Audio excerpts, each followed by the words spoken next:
Class 9th physics continue करते हैं। आज हम यहाँ पे डिफरेंस देखेंगे कैपिटल जी और स्मॉल जी में।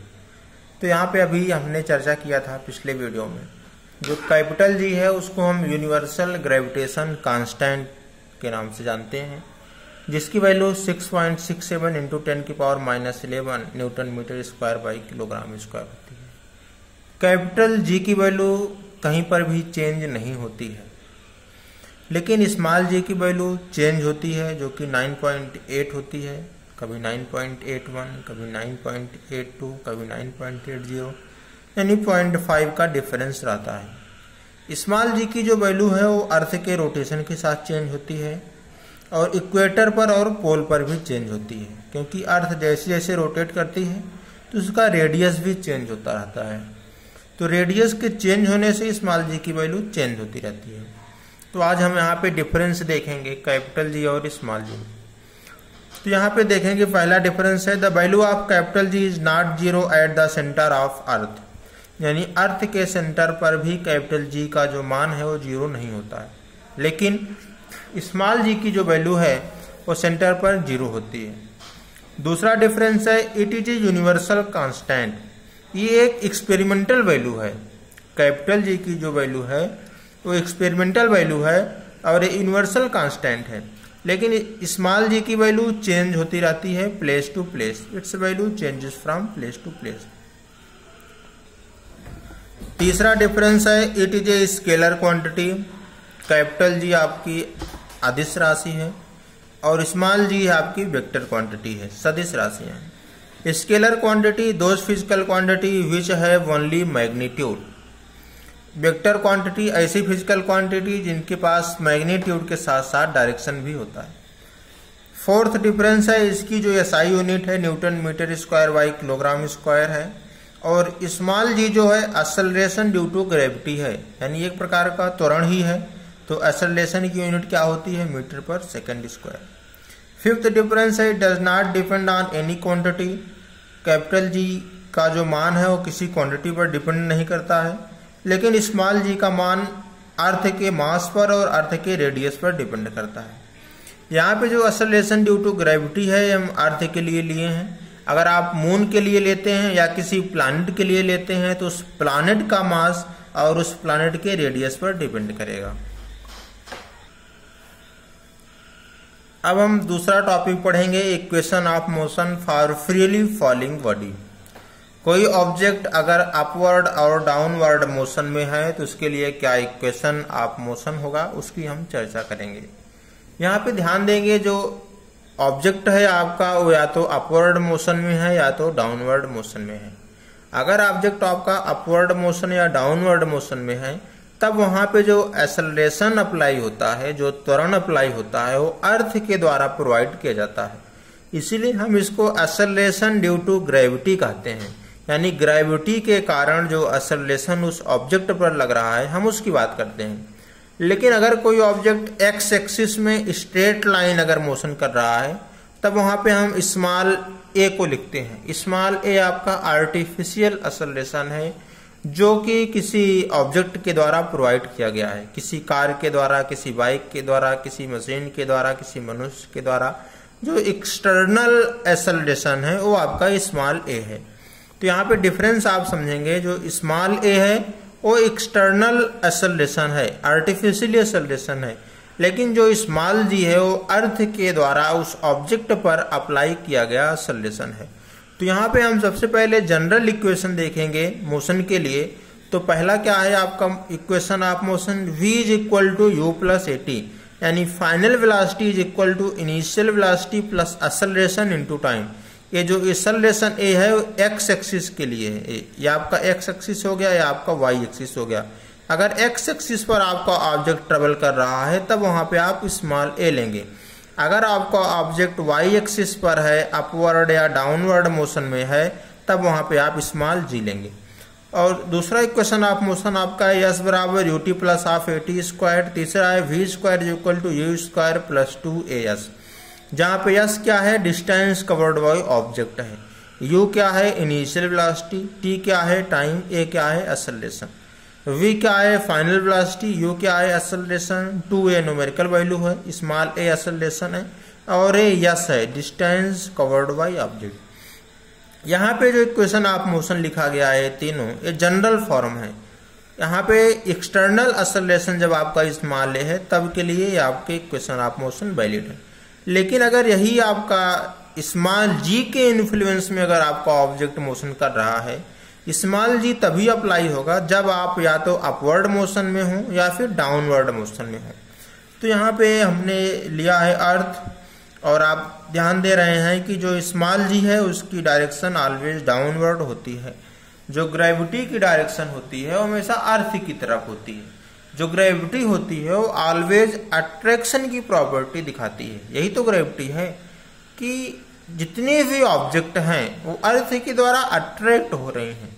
Every object attracted by the earth. तो यहाँ पे हम ध्यान देंगे जो स्मॉल g है उसकी जो डायरेक्शन है, उसकी जो दिशा है वो हमेशा अर्थ की तरफ होगी। चाहे आप स्मॉल g के डायरेक्शन में मोशन करिए या उसके अपोजिट में मोशन करिए, स्मॉल g में कोई चेंजेस नहीं आएगा। फिर हम यहाँ पे सबसे पहली केस लिए हैं डाउनवर्ड मोशन के लिए। कोई ऑब्जेक्ट है वो अर्थ के डायरेक्शन में मूव कर रहा है। अगर अर्थ के डायरेक्शन में मूव कर रहा है तो हम इसको डाउनवर्ड मोशन कहेंगे। अगर अर्थ के डायरेक्शन में मूव कर रहा है तो जिधर स्मॉल g की डायरेक्शन है वही उसी तरफ आपके फोर्स की भी डायरेक्शन है। यानी स्मॉल g की डायरेक्शन और फोर्स की डायरेक्शन एक ही है तो मोशन की रेट बढ़ जाएगी। कहने का मतलब जो आपके मोशन की रेट है वो इंक्रीज कर जाएगी। तो यहाँ पे जो इक्वेशन ऑफ मोशन होगा उसमें स्मॉल a के स्थान पे हम प्लस g रिप्लेस कर देंगे। तो पहला इक्वेशन ऑफ मोशन आपका बन जाएगा v is equal to you plus G T. दूसरा बन जाएगा s is equal to U T plus half G T square. तीसरा बन जाएगा v square is equal to U square plus 2gs। यहाँ पे एक बात आप ध्यान देंगे, जो ऑब्जेक्ट है वो ग्रेविटी के डायरेक्शन में जा रहा है और इस केस में मोशन की रेट ज्यादा हो जा रही है, यानी कि जो मोशन की रेट है वो इंक्रीज कर जा रही है। अब हम यहाँ पे दूसरी केस लेते हैं। जब आपका ऑब्जेक्ट अपवर्ड मोशन में हो यानी ऊपर की तरफ हो, तब यहाँ पे आप ध्यान देंगे स्मॉल g की डायरेक्शन अर्थ की तरफ है, लेकिन आपने जो फोर्स अप्लाई किया है इस ऑब्जेक्ट पर वो ग्रेविटी के अपोजिट डायरेक्शन में है। यानी ग्रेविटी क्या कर रही है, इसको अपोज कर रही है। जब ग्रेविटी इसको अपोज कर रही है तो एक पॉइंट ऐसा आएगा जहां पर आपका फोर्स और ग्रेविटी इक्वल हो जाएगा, वहीं पर आपका ऑब्जेक्ट रुक जाएगा। कहने का मतलब यहाँ पे डिक्रीजिंग मोशन आपको मिलेगा। मोशन की रेट यहाँ पे डिक्रीज हो जाएगी, धीरे धीरे आपका ऑब्जेक्ट स्टॉप कर जाएगा। तो इसके लिए क्या हम देख रहे हैं, इसके लिए हम देख रहे हैं कि जो फोर्स की डायरेक्शन है वो ग्रेविटी के अपोजिट डायरेक्शन में है। तो यहाँ पे रिटार्डेशन अप्लाई होगा, ये ऑब्जेक्ट को रिटार्ड करेगा, यानी रिटार्डेशन अप्लाई हो रहा है, एक मंदन इस ऑब्जेक्ट को मिल रहा है, यानी ऑब्जेक्ट के मोशन की रेट धीरे धीरे कम हो जाएगी। तो यहाँ पे जो इक्वेशन ऑफ मोशन आपके हैं वहां पे स्मॉल a के स्थान पे हम माइनस g से रिप्लेस कर देंगे। तब आपका इक्वेशन ऑफ मोशन बन जाएगा first v is equal to U minus G T. Second बन जाएगा s is equal to U T minus half G T square. और थर्ड बन जाएगा v square is equal to U square minus 2gs। यहाँ पे ध्यान देंगे upward motion के लिए है, और ऐसी केस में जो मोशन है उसकी रेट डिक्रीज हो जाएगी, धीरे धीरे कम हो जाएगी। अब यहाँ पे जो सिंबल है, जो नोटेशन फॉर्म हमने लिखा है, उस नोटेशन की मीनिंग क्या है उसको हमने दिखाया है। Where v is equal to final velocity, u is equal to initial velocity, small g आपका एक्सेलरेशन ड्यू टू ग्रेविटी है, t है टाइम टेकिंग बाय ऑब्जेक्ट, और s क्या है डिस्टेंस कवर्ड बाय ऑब्जेक्ट।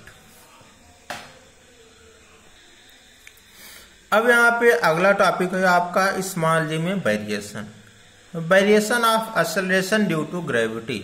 यहाँ पे ग्रेविटी में जो वेरिएशन आ रहा है हम उसकी चर्चा करेंगे। यहाँ पे ध्यान देंगे स्मॉल g का जो फार्मूला है capital G mass of earth divided by radius of earth का square. Acceleration due to gravity यहाँ पे हमने अर्थ के लिए लिया है, तो अर्थ का कुछ इस तरीका का शेप होता है लगभग।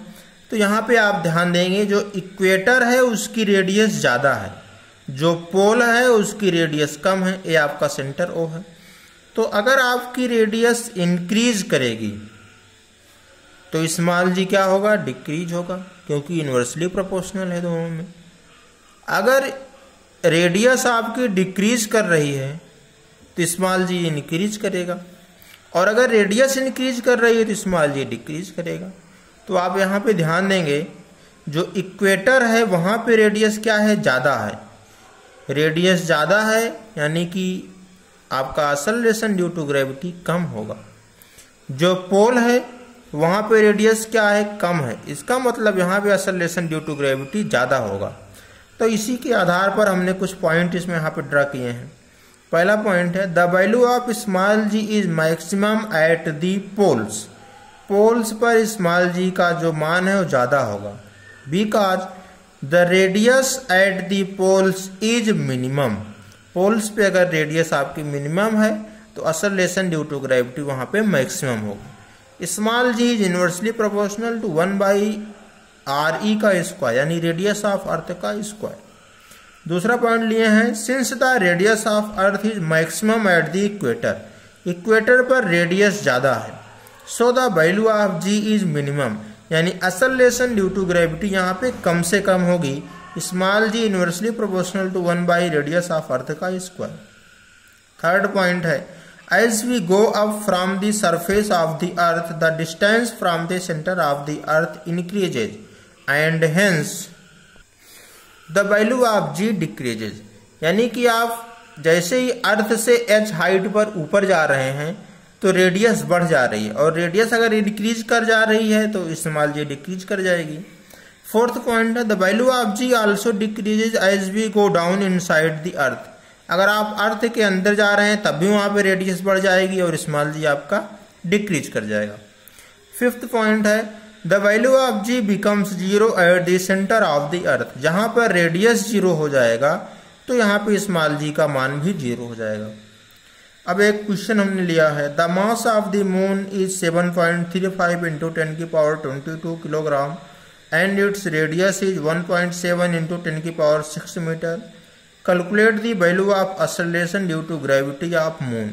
मून के लिए एक्सेलरेशन ड्यू टू ग्रेविटी आपको निकालना है।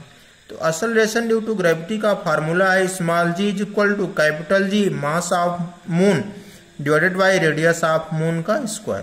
कैपिटल जी का मान आपको पता ही है 6.67 इंटू 10 की पावर -11, और मून का मास यहाँ पे दिया गया है 7.35 इंटू 10 की पावर 22, और रेडियस दिया गया है मून का 1.7 इंटू 10 की पावर 6 का होल स्क्वायर। जब आप इसको सॉल्व करेंगे तो acceleration due to gravity moon के लिए मिलेगा 1.7 मीटर पर सेकंड स्क्वायर।